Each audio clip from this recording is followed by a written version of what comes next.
wine of night and silver sea, hold the world that flows through me. Sacred vessel, deep and wide, keep the mysteries I confide.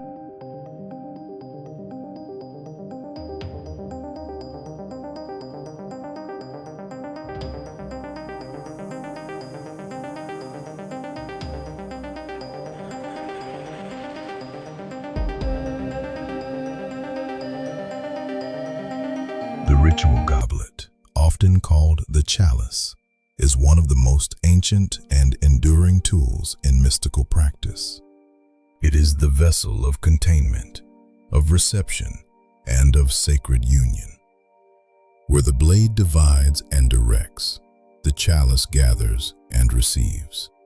It is the feminine principle made form, the womb of magic, the holder of life, emotion, and spiritual essence.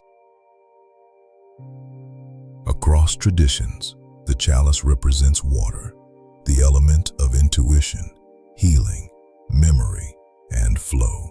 It is the realm of dreams and feeling, where logic dissolves and deeper knowing begins to rise.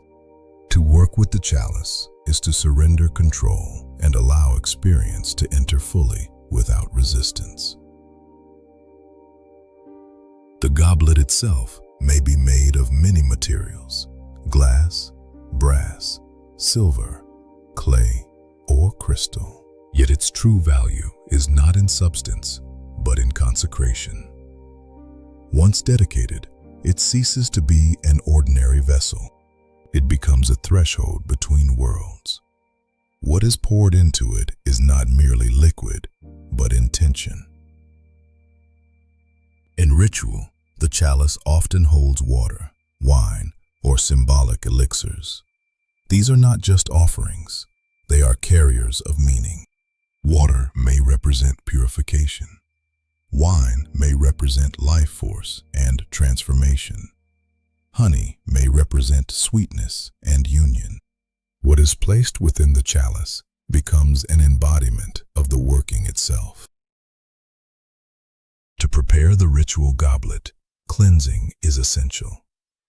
It is first purified, washed in physical water, then symbolically cleansed through breath, smoke, or moonlight. This is not simply hygiene, but alignment. The vessel must be emptied of all prior resonance so it may hold new intention without distortion. When ready, the chalice is raised, not as an object of worship, but as a symbol of receptivity. It reminds the practitioner that not all magic is about will and direction. Some magic is about allowing. Vas vitae, deep and true. All I am, I pour into you.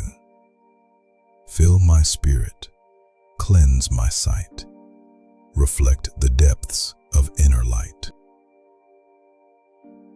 In ceremonial use, the chalice is often paired with the blade.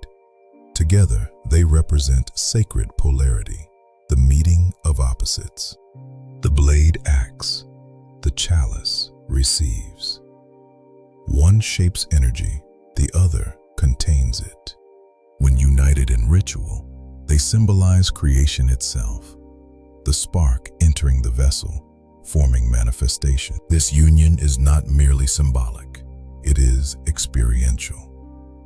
The practitioner learns that balance is not static, but dynamic. To act without receiving leads to emptiness. To receive without action leads to stagnation. The chalice teaches the art of openness without collapse. In meditative practice, the chalice may be used as a focus point.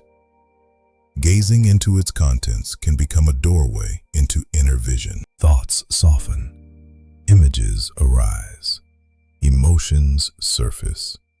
The subconscious begins to speak in symbols rather than words. Yet, caution is always present.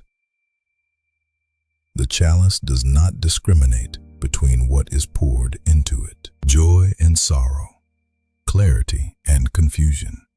All are received equally. Without grounding, one may become overwhelmed. Thus, the practitioner must always return to center after working with it. Emptying the chalice at the end of ritual is equally important. The contents are released back to the earth. This act symbolizes completion, allowing energy to flow onward rather than remain stagnant. Over time, the chalice becomes more than a tool.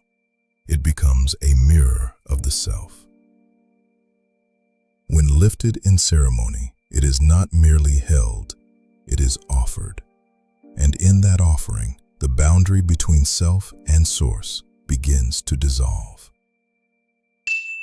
Water of worlds, now softly shown, reflect the truth I've always known.